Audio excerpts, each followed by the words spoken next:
ఏపీలో కరెంటు ఛార్జీల పెంపు మీద CM Chandrababu Naidu good news చెప్పారు. రాష్ట్రంలో విద్యుత్ ఛార్జీలు పెంచేది లేదని చంద్రబాబు తేల్చి చెప్పారు.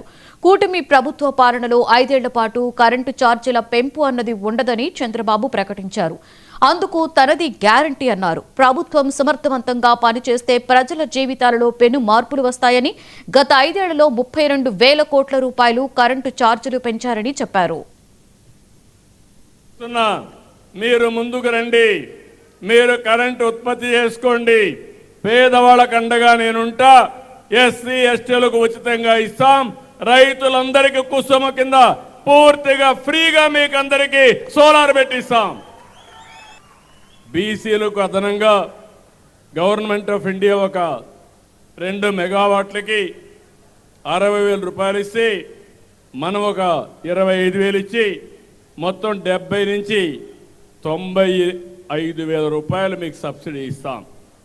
ఒకసారి మీరు పెట్టుకుంటే ఇంకెప్పటికి కూడా కరెంటు కొనే పరిస్థితి ఉండదు. మీకు ఎక్కువ ఉంటే మీరు గ్రిడ్కి ఇవ్వండి, మళ్ళీ మీకు కావాలంటే మీరు తీసుకోండి, మీ మీటరే చెప్పేస్తుంది ఎంత మీరు వాడుకున్నారు, ఎంత డిపార్ట్మెంట్కి ఇచ్చారు. మళ్ళా ఎప్పుడు కావాలంటే అప్పుడు వాడుకుంటే మీరు ఎక్కువ ఇస్తే మీకు డబ్బులు వస్తుంది, లేకుంటే మీరు వాడుకుంటే వాడుకున్న మోతాదులో